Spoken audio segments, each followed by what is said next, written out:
আসসালামু আলাইকুম প্রিয় দর্শক, স্বাগতম আলোকিত জীবন চ্যানেলে।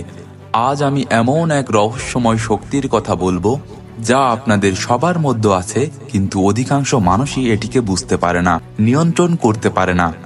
আপনি কি কখনো ভেবে দেখেছেন কেন সব সময় আপনাকে কিছু না কিছু করে আনন্দ পেতে ইচ্ছে করে? কেন একটা মুহূর্ত আপনি একা থাকতে পারেন না? কেন মোবাইলটা সব সময় আপনার হাতের কাছে রাখতে ইচ্ছে করে?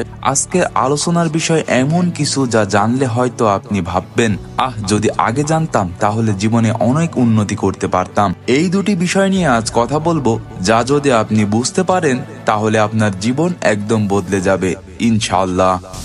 শুধু একবার ভেবে দেখুন, আপনি যখন অনেক ক্লান্ত থাকেন, হয়তো রাতে শুয়ে আছেন, হঠাৎ মোবাইলে একটা নোটিফিকেশন আসে, সে সময় কি মন চায় আপনার? না, একটু স্ক্রল করে আসি, কিছু দেখে আসি। আমরা প্রায়ই বলি, এই তো একটু দেখে নিচ্ছি, এখনই রেখে দেব। কিন্তু তা কখনোই একটু হয়ে থাকে না। আমাদের ঘন্টার পর ঘন্টা কেটে যায়, আমরা বুঝতে পারি না। কখনো হাসির ভিডিও দেখে থাকি, কখনো অন্যের পোস্ট দেখে থাকি, বা কোনো গেম খেলায় ডুবে যায়। আর তখনই মস্তিষ্ক থেকে ডোপামিন বের হয়, যা একটি হরমোন যা আমাদেরকে আরো বেশি দেখতে উৎসাহিত করে। এটাই হলো ডোপামিনের প্রভাব বন্ধুরা। আমরা যতবারই এই ধরনের কাজ করি, ততবারই আমাদের মস্তিষ্ক বলে আরেকটু করো, আরেকটু করো, আরো ভালো লাগবে। কিন্তু বাস্তবে তা আমাদেরকে আরো বেশি অস্থির করে তোলে, মনে এক ধরনের শূন্যতা তৈরি করে। আমি জানি অনেকেই ভাবছেন, এটা থেকে কি মুক্তি পাওয়া সম্ভব? হ্যাঁ, সম্ভব, এবং সেই উপায়টি হলো ডোপামিন ডিটক্স। আর সেই বিষয়টি নিয়ে আজকে আমরা বিস্তারিত আলোচনা করব। এখন আপনি হয়তো ভাবছেন, ডোপামিন ডিটক্স আবার কি? আমি সহজভাবে আপনাকে বলছি, ডোপামিন ডিটক্স মানে হলো এমন সব কাজ যা থেকে নিজের সাময়িকভাবে বিরত রাখা, যা আমাদের মধ্যে ইনস্ট্যান্ট বা তাৎক্ষণিকভাবে ভালো লাগা তৈরি করে। এর মানে এই নয় যে সবকিছু ছেড়ে দিতে হবে, বরং কিছু সময়ের জন্য ফোন, টিভি, সোশ্যাল মিডিয়া থেকে দূরে থাকতে হবে।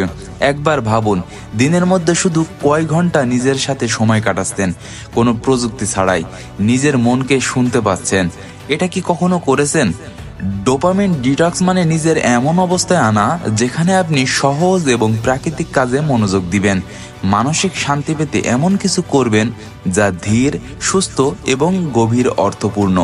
ধরুন, আপনি প্রতিদিনের মতো রাতের খাবারের পর টিভির সামনে বসবেন না, বা মোবাইল হাতে নিয়ে মোবাইল দেখা শুরু করবেন না। বরং আপনি ঘর থেকে বের হবেন, কিছুক্ষণ হাঁটবেন, দেখবেন মনের মধ্যে এক ধরনের প্রশান্তি আসছে। এটা সামান্য পরিবর্তন, কিন্তু আপনার জীবনে বড় প্রভাব ফেলতে পারে। আচ্ছা ভাবুন তো, যদি সপ্তাহে মাত্র একদিন নিজের ফোনটা দূরে রাখেন, কোনো সোশ্যাল মিডিয়ায় ঢুকবেন না, নতুন কোনো সিরিজে চোখ ডোবাবেন না, নতুন কোনো সিনেমা বা মুভি দেখবেন না,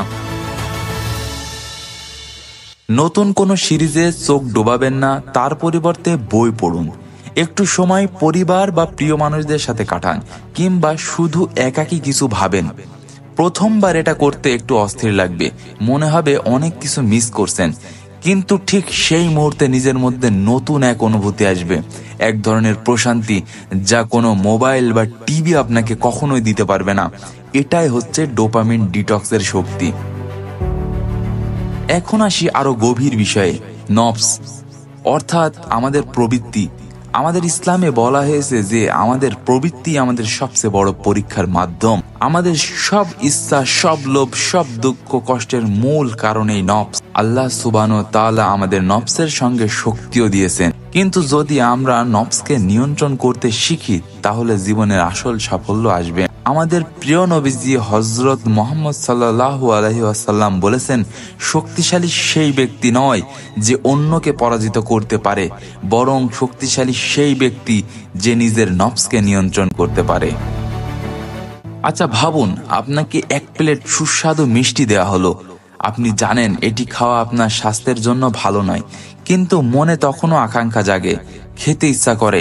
নফস আপনাকে লোভ দেখায়, কিন্তু যদি আপনি সেই মুহূর্তে নিজেকে বলুন, আমি আজ মিষ্টি খাবো না, এবং সেটি যদি করতে পারেন, তবে আপনি নফসের উপর জয়লাভ করলেন। এটা ছোট একটি পদক্ষেপ মনে হতে পারে, কিন্তু নফসের নিয়ন্ত্রণে এটি একটি বিরাট সাফল্য।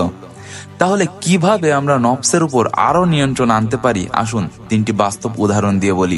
ছোট ছোট কাজে শুরু করুন। প্রতিদিন এমন কিছু কাজ করুন যা আপনার ইচ্ছা শক্তি বাড়ায়। ধরুন সকালে ঘুম থেকে উঠে আপনি চা কফির বদলে এক গ্লাস পানি পান করবেন, অথবা ধরুন আপনি ফোন চেক করার বদলে দিনের কিছুটা সময় পরিবারের সাথে কাটানোর প্রতিজ্ঞা করেন। দেখবেন এটি আস্তে আস্তে আপনার মনকে শক্তিশালী করছে। 2. নিয়মিত নামাজ ও জিকির। প্রতিদিনের 5 ওয়াক্ত নামাজ আমাদের মনে আল্লাহর প্রতি ভরসা বাড়ায়। এটি আমাদের ইচ্ছাকে নিয়ন্ত্রণ রাখতে সহায়ক। যখন আমরা আল্লাহকে স্মরণ করি তখন আমাদের মন স্থির হয়ে যায় এবং ধৈর্য বাড়ে। 3. শুকর ও ধৈর্যের চর্চা। প্রত্যেকবার আমরা আলহামদুলিল্লাহ বলি তখন আমাদের মধ্যে আরো বেশি সন্তুষ্ট তৈরি হয়। আলহামদুলিল্লাহ বলা মানে যা আছে তা নিয়েই আমি খুশি। এটি আমাদের নফসের শৃঙ্খলা বজায় রাখতে সাহায্য করে। বন্ধুরা, ডোপামিন এবং নফস নিয়ন্ত্রণের মাধ্যমে আমরা জীবনের উপর আরো বেশি নিয়ন্ত্রণ অর্জন করতে পারি। এটা খুব শক্তিশালী একটি উপায় যা আমাদের জীবনকে শান্তি এবং সাফল্যের দিকে নিয়ে যায়। ভাবুন আপনি এমন একটি মানুষ হয়ে উঠছেন যার উপর তার মন, তার ইচ্ছা, তার চিন্তার পূর্ণ নিয়ন্ত্রণ আছে। কি অসাধারণ এক অনুভূতি, তাই না? আজকের আলোচনা থেকে যদি আপনারা অনুপ্রাণিত হয়ে থাকেন তাহলে চলুন একসাথে এই চর্চা শুরু করি।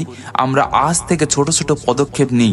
একদিন নয়, একবারে নয়, প্রতিদিন একটু একটু করে নিজের জীবনকে নিয়ন্ত্রণে নিয়ে আসি। যদি আপনিও এই যাত্রায় সামিল হতে চান তাহলে কমেন্টে লিখুন, ইনশাআল্লাহ আমি প্রস্তুত। আমরা একে অপরকে সহায়তা করব আর সুন্দর ও শান্তিপূর্ণ জীবন গড়ে তুলব একটি আলোকিত জীবন, ইনশাআল্লাহ। ভিডিওটি ভালো লাগলে লাইক দিন, আপনার বন্ধুদের সাথে শেয়ার করুন এবং আমাদের চ্যানেল আলোকিত জীবন সাবস্ক্রাইব করতে ভুলবেন না, যেন পরের ভিডিওতে আবার দেখা হয়।